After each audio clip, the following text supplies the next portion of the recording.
25 men stood in a loose circle, looking towards the centre, perfectly still. Immaculately ironed and starched olive green, navy blue t-shirts and shorts, green issued socks folded over twice, grey high-tech trainers. Regulation haircuts, grade 2, sideburns terminated at the middle of the ear, neck trimmed straight, not tapered. The physical training instructor, short, mean ginger, combat trousers and a tight white vest, views the men before him. He searches for his first victims. Nobody wants to be first. Nobody wants to be last either, all that waiting. Better just to get it over and done with. The PTI slowly walks the line, hands behind his back.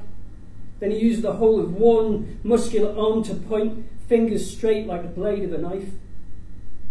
You and you. A sinking feeling in my stomach as his arm points at me.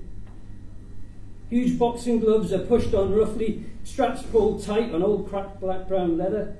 A stench of dried sweat from the others who've worn the gloves before me. A long, slow walk to the centre of the circle, my opponent growing bigger as I get closer. Standing inches apart, the mountain of muscle towers above. The circle of men has gone quiet, silence thundering in my ears, standing for an eternity on the wooden gym floor like two nervous teenagers at school disco. Time has slowed to a crawl. The adrenaline is already coursing through my body. My arms and legs are shaking. Fight! A roar goes up from the circle of men around us, cheering, shouting. Apprehensively we clash. No way to escape, no excuses not to fight. We fling at ourselves at each other, swinging, windmilling, flailing, churning, hoping to contact something. Fists raining down on my head. Each blow feels like it's rattling my brain around inside my skull. Ears ringing, brown leather flashing before my eyes. No idea if any of my hits are landing. I grip my teeth, swing my arms harder, blindly at the target, chest burning as I struggle to intake air. No blocking, dodging or weaving allowed. A test of pure aggression, character building. I land a solid whack, then another, a lucky few punches. A momentary pause while my opponent recomposes himself. He returns instantly with a blow from each fist straight into my face, launching me backwards. The circle stops me falling. Hands push me back towards the centre of the circle. A trickle of blood runs from my nose and down my chin, splashing onto the polished gym floor.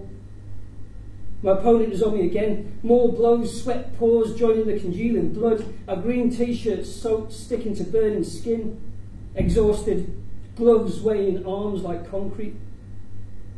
We'll wave our aching limbs at each other in our strange, violent dance. Lethargic punches landing, slipping, sliding off blood and sweat.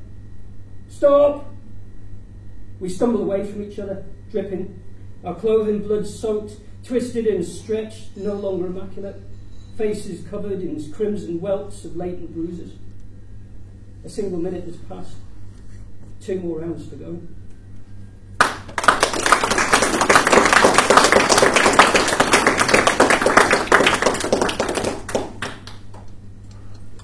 So just continuing the military theme. Did you feel like the hero, as perceived in the press? Were you proud of your uniform as you marched through the city? Were you a protector, a warrior, proud to be at your country's defence? Were you brave and fearless and strong? Not when I saw the bodies piled high for the sake of race or religion. Not when we uncovered the mass burial sites of mutilated women and children. Not when I saw the cities in ruin and the towns burnt down to the ground. Not when I saw the civilian dead blown up by a bomb meant for us. Not when my friends lost most of their limbs from an improvised explosive device. Not when my buddy took a round to the head and I witnessed the life leave his eyes. Not when I was followed all the way home by the ghosts of the injured and dead. Not when I hide away in the house because I'm frightened of what's waiting outside. Not when I'm scared to fall asleep because they're there in my nightmares as well. Not when the memories and flashbacks and dreams turn my home into a prison cell. Not when I frighten my wife or my kids because I've got no one to tell about the bombs or the bodies, the death or the war that turn my life into a living hell.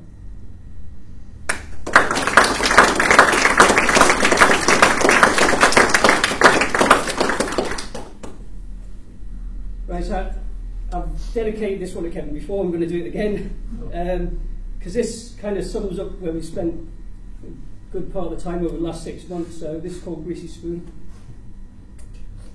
Give me a greasy spoon any day.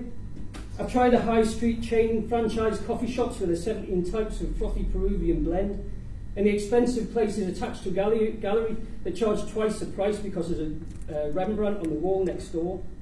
And those that sell wine by the glass at 10 in the morning and overpriced scones with a brand of tea you've never heard of before. Give me a greasy spoon any day. Give me rashers of crisp bacon sandwiched between slices of cheap white bread and tomato ketchup squirted from a red plastic bottle. Give me full English breakfast, or for 50 pence more, the Big Daddy deal. Give me a mug of mahogany-coloured tea that the spoon can stand up in, poured from a giant pot with a dozen tea bags that have been stewing all morning. Give me a greasy spoon any day.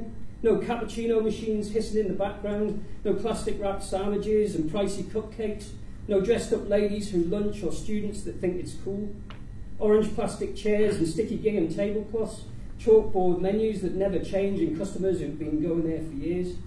Just everyday people, as honest as the tea. Give me a greasy spoon any day. Thank you.